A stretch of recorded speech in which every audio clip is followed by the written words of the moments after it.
পরিবেশ বান্ধব পাটের ব্যাগ নিয়ে বিস্তারিত আলোচনা করতে আমাদের সাথে যুক্ত হয়েছেন বহুমুখী পাট পণ্য উৎপাদক ও রপ্তানিকারক সমিতির সভাপতি রাশেদুল করিম মুন্না। রাশেদুল করিম মুন্না, আপনাকে স্বাগত জানাচ্ছি অর্থনীতি সারাদিনে। শুরুতেই আপনার কাছে জানতে চাইবো, এর আগেও কিন্তু বহুবার আমরা দেখেছি পাটের ব্যাগের ব্যবহার করার জন্য সরকার বেশ কয়েকবার উদ্যোগ নিয়েছে, কিন্তু কোনোটাই আসলে সেইভাবে কার্যকর করা যায়নি। কেন যায়নি এবং এখন যে উদ্যোগ নেওয়া হচ্ছে এই বিষয়ে আসলে আপনি কতটা আশাবাদী? ধন্যবাদ আপনাকে। আপনার কথার সাথে আমি একমত যে সেই 2001 সনে প্রথম পলিথিন ব্যাগ বন্ধ করার উদ্যোগ নেওয়া হয়েছে এবং পলিথিন নিষিদ্ধের আইন হয়েছে। 2014-তে প্যাকেজিং অ্যাক্ট ঘোষণা হয়েছে, কিন্তু বাস্তবায়নের হারটা হচ্ছে খুবই কম।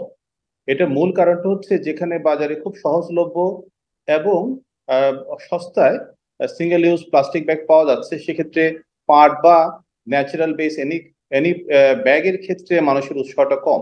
এবং সেই উৎসাহটা কম হওয়ার মূল কারণটা হচ্ছে আমাদের বদ অভ্যাস। আমি যদি বলি যে আজকে থেকে 30-35 বছর আগে আমি নিজে যখন বাবার সাথে বাজারে যেতাম, তখন কিন্তু এই পাটের ব্যাগটাই নিয়ে যেতাম। এখন চিন্তা করতে হবে আসলে যে আমরা সহজলভ্য এবং সস্তায় পলিথিনটা পাচ্ছি, কিন্তু এটা যে একটা বড় ব্যাপক একটা পরিবেশের ক্ষতি করছে এবং সেই ক্ষতি শিকার আমরা সবাই হচ্ছি। এবং এই জায়গাটাকে যদি আমরা ফোকাস করে চিন্তা করি যে বর্তমান প্রজন্ম এবং আগামী প্রজন্মের সুরক্ষায় আমাদের পরিবেশ বান্ধব পণ্যের বিকল্প নেই। এটা এই মুহূর্তে অবশ্যই পলিথিনের সাথে কম্পেয়ার করলে অনেক এক্সপেন্সিভ, কিন্তু এই ব্যাগটা কিন্তু বারবার ব্যবহার করা যায়। অর্থাৎ আমাদের যে বদ অভ্যাস, সেই বদ অভ্যাসটাকে যদি আমরা পরিবর্তনের চিন্তা জায়গায় যদি সিদ্ধান্ত নিতে পারি যে এই যে একটা ব্যাপক ক্ষতি হচ্ছে। ছোট্ট করে বলি যে একটা সিঙ্গেল ইউজ প্লাস্টিক ব্যাগ মাটির সাথে মিশে যেতে প্রায় 1000 বছর লাগে, এবং সেই প্রভাবে কিন্তু এখন আমাদের এগ্রিকালচার বলেন, আমাদের ফুড বলেন, মানব জাতির যে গ্রোথের জায়গাটা বলেন, সব জায়গাতে কিন্তু একটা খুব বড় ধরনের আমরা হুমকির মধ্যে পড়েছি। এবং সেটার প্রভাবটা আমরা দেখছি আমাদের বিভিন্ন ধরনের রোগ রোগ কিন্তু হচ্ছে, যেটা একসময় বাংলাদেশের মানুষের মধ্যে ছিল না। সেই সার্বিক বিবেচনায় কিন্তু চিন্তা করতে হবে যে আমাদের প্রজন্মকে সুরক্ষার জন্য, পরিবেশের সুরক্ষার জন্য, আমাদের অর্থনীতির জায়গাটাতে যদি চিন্তা করি, সেই জায়গাতে হচ্ছে আমাদের প্রতিযোগী দেশগুলো যে কাজটা করেছে, পরিবেশকে সুরক্ষার পাশাপাশি স্থানীয় শিল্পকেও কিন্তু বিকশিত হওয়ার সুযোগটা দিয়েছে। এই সুযোগে যদি পাট শিল্পের সাথে সংশ্লিষ্ট যারা আছে, বিশেষ করে এসমিরা আছে বা মাঝারিরা যারা আছে, যারা পাটের ব্যাগটা বানাবে, সেই জায়গাতে যদি হচ্ছে একটা স্কোপ তৈরি করা যায়, পাশাপাশি যারা প্লাস্টিক নিয়ে কাজ করছে তারা যেভাবে আমাদের অন্য দেশগুলোতে, পৃথিবীর যেখানে প্রায় 100 দেশে প্লাস্টিক ব্যাগ ব্যান হয়েছে, সেই জায়গাতে কিন্তু তারা রিসাইক্লিং কনসেপ্টটাকে কিন্তু খুব সিরিয়াসলি নিয়েছে। তারা প্রথমত হচ্ছে আইন করেছে, ট্যাক্স বাড়িয়েছে, জনমত তৈরি করেছে এবং বিকল্প পণ্য তাদের হাতে তুলে দিয়েছে। সুতরাং এই জায়গাতে আমি মনে করি বাংলাদেশে বারবার উদ্যোগগুলো ব্যর্থ হওয়ার মূল কারণটা হচ্ছে আমরা আইন করে দায়িত্ব শেষ করছি। রাশেদুল করিম, আপনিও যেরকমটা বলছিলেন, আমরাও জানি যে পলিথিন কিন্তু পাটের ব্যাগের তুলনায় অনেক বেশি সহজলভ্য, এবং যে জিনিসটা আমরা জানি বাজারে গেলেই আমরা হয়তো ফ্রি পেয়ে যাই, সেই তুলনায় পাটের ব্যাগের আমরা যেই দামটা দেখলাম 20 থেকে 70 টাকা, যদিও বারবার ব্যবহার করা যাবে, তারপরেও 20 থেকে 70 টাকা কিন্তু সাধারণ মানুষের কাছে অনেক বেশি মনে হতে পারে।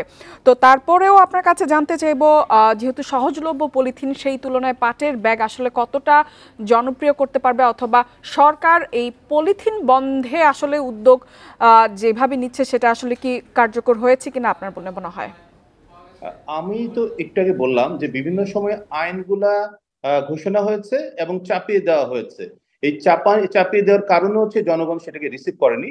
এবার হচ্ছে যেটা হচ্ছে বিকল্প পণ্য হিসাবে সেটাকে বাজারজাত করার উদ্যোগ নেওয়া হচ্ছে। পাশাপাশি আমাদের অ্যাসোসিয়েশন থেকে আমরা জেডিবিসির নেতৃত্বে যে কাজটা করতে যাচ্ছি, একটা জনমত তৈরি করতে যাচ্ছি।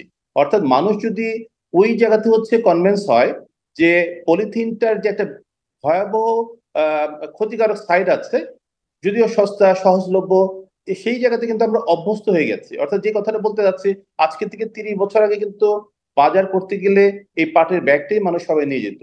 সেই অভ্যাসের জায়গাতে হচ্ছে পলিথিন সহজলভ্য হওয়ার কারণে আমরা বদ অভ্যাসের জায়গাতে অভ্যস্ত হওয়ার যে প্রক্রিয়াটা, এটা আমি মনে করি যে তরুণ প্রজন্ম যথেষ্ট সচেতন। তাদেরকে যদি আমরা সচেতন করতে পারি, এবং এই জায়গাতে আসলে দরকার শুধু পরিবর্তনের প্রক্রিয়াটা না, মানুষকে সম্পৃক্ত করা। আপনি আমি সবাই যদি এই জায়গাতে হচ্ছে কনভিন্স হই যে এটা আসলে আমাদের একটা বড় ধরনের দুর্যোগ আনছে আমাদের সার্বিক পরিবেশের এবং আমাদের জীবনযাত্রায়, এইটা থেকে বের হতে গেলে আমাদের আসলে বিকল্প নেই। আমরা যদি বিকল্পটা খুঁজি সেখানে কিন্তু দাম বেশি হলেও আমাদের এই পরিবেশ বান্ধব পণ্যের দিকে ঝুঁকতে হবে। সেই জায়গাতে আমি বলছি যে যত্রতত্র ভাবে যে বহু ব্যবহার হচ্ছে, যেমন 2001-2 এর সময় কিন্তু নিষিদ্ধ হয়েছিল, একটা বাজারে একটা বড় ব্যাগ পাওয়া যেত। আজকে যদি আপনি বাজারে যান, একটা বাজার করতে গেলে আমরা 20 থেকে 40টা প্লাস্টিক ব্যাগ নিয়ে আসছি ঘরে। এটা তো একটা ভয়াবহ বিপদ আমাদেরকে ডেকে আনছে। সুতরাং এই যে এটাকে একটা জনমত তৈরি করার ক্ষেত্রে আসলে সকলকে সম্পৃক্ত হওয়ার জায়গাটা যদি আমরা প্রসারিত করতে পারি, তখন এটার অর্থাৎ যে সরকারের পাশাপাশি আমাদের জনসাধারণকেও কিন্তু এগিয়ে আসতে হবে এবং যথেষ্ট পরিমাণে সচেতন হতে হবে পাটের ব্যাগ ব্যবহারে এবং পলিথিনের ব্যাগ ব্যবহার না করার জন্য। রাশেদুল করিম মুন্না আমাদের সাথে যুক্ত হওয়ার জন্য আপনাকে অসংখ্য ধন্যবাদ।